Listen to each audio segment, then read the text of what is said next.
So guys, kung napapansin nyo, magalaw na siya oh. Napakaluwang na oh. Delikado na to.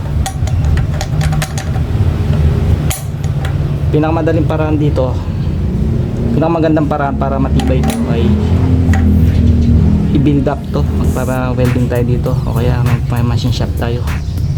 Kaso dahil nga kailangan ko nang gagamitin ngayon to, nagmamadali ako, gagamitan ko na lang siya ng solusyon, pinagbabawal na technique.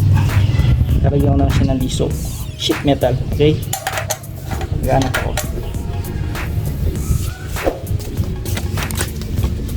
So hanap ako sheet metal na lang, ganito lang. Okay, tapos kuha tayong gunting.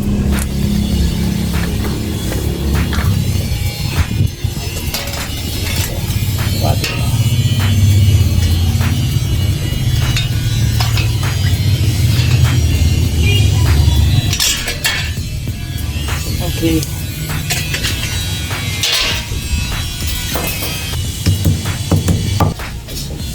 Okay, ito na. Gawin natin dito.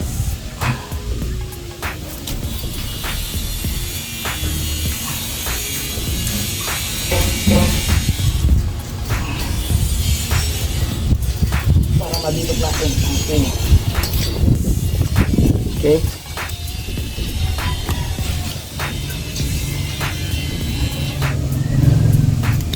Papasin nyo, kumuha ko ng dalawang side. Yan. Meron siyang allowance sa magkabila. Okay.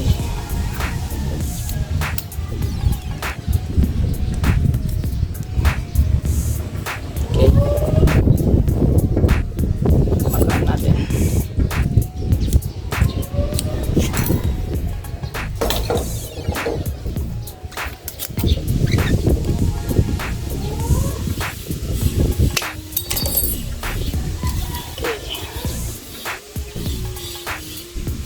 Okay.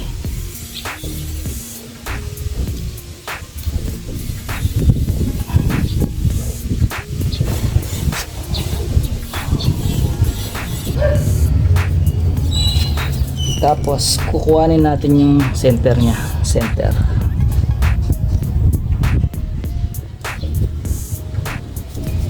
Okay. Palitan natin ng eskwada.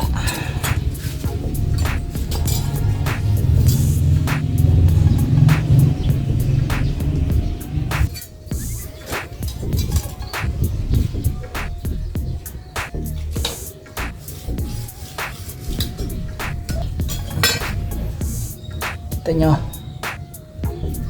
meron siyang guide. Okay, tapos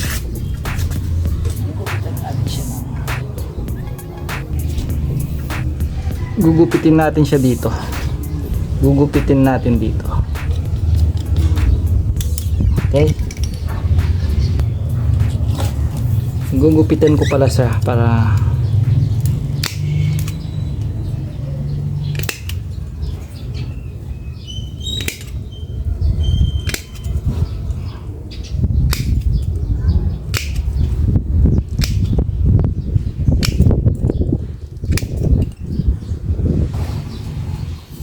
ito guys, nagawa na.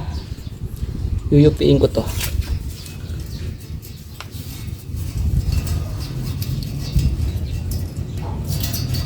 Okay.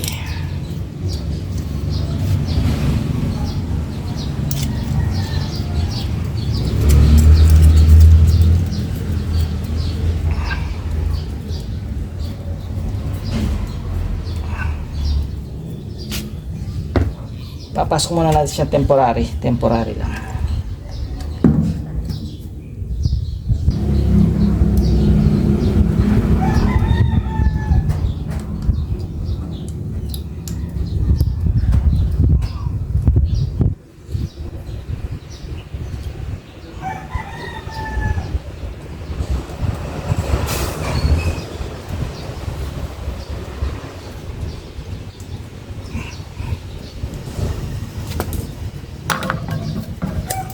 Okay, ito yung magsilbing lock, pero ito ay magiging dito.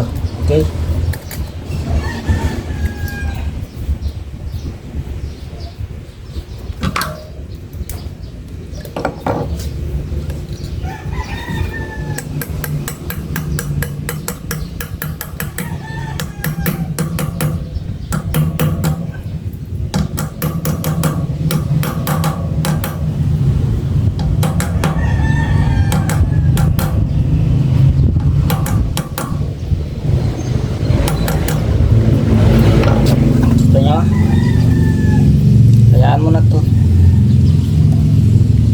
yun para hindi makaalis to.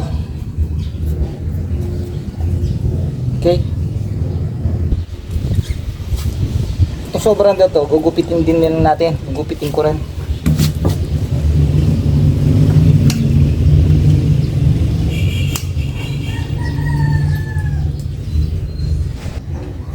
Okay.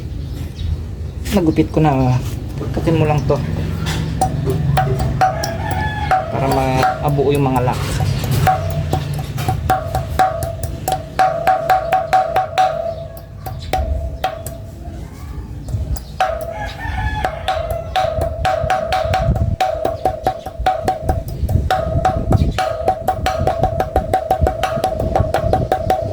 Okay.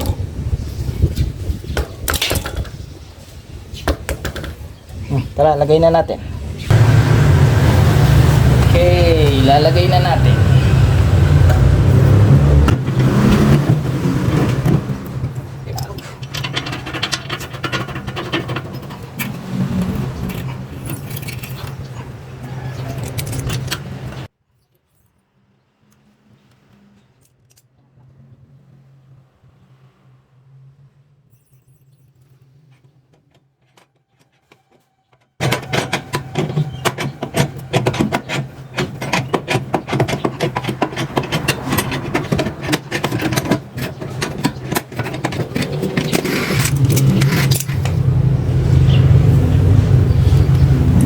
Guys, ito hindi na siya umaalog.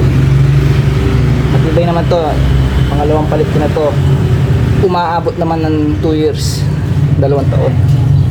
Okay, kung gusto nyo to ay nang bahala. Salamat, God bless, ingat.